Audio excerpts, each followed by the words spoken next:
इन सबके बीच जब प्राथमिक स्कूलों की बात होती है तो एक बड़ा मुद्दा आता है कि भाई प्राथमिक स्कूलों में जो अच्छे परिवारों के बच्चे हैं वो क्यों नहीं जाते।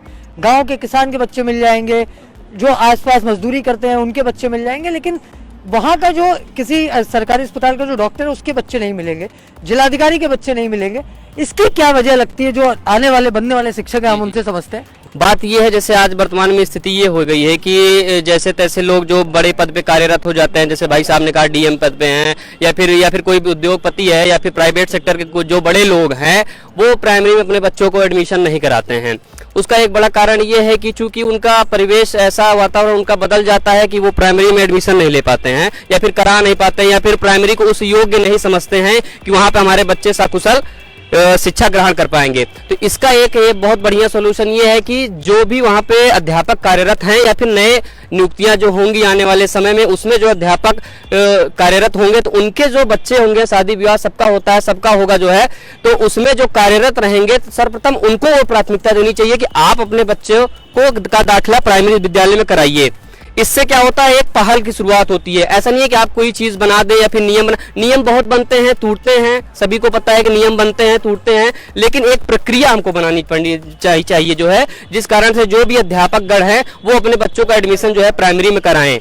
मैं ये समझना चाहूँगा कि जब हम सरकारी स्कूलों की तरफ जाते हैं, वहाँ देखते हैं, जाकर वहाँ की हालत देखते हैं तो बड़ी बुरी सी स्थिति दिखती है।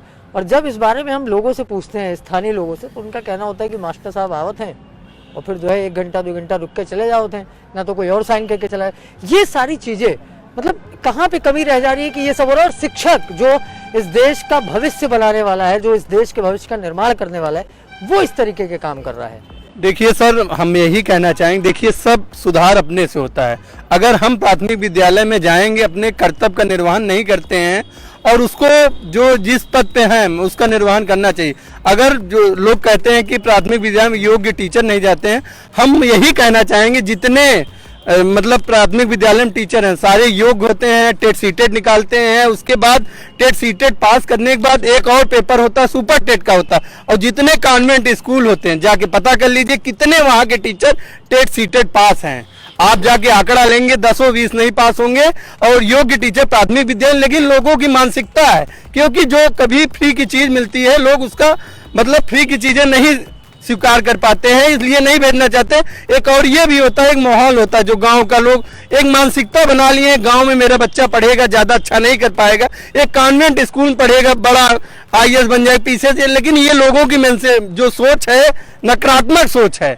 मैं यही कहना चाहिए, जितने पहले आप आंकड़ा ले लीजिए आईएएस पीसीएस हुए ज्यादातर प्राथमिक विद्यालय से हुए हैं।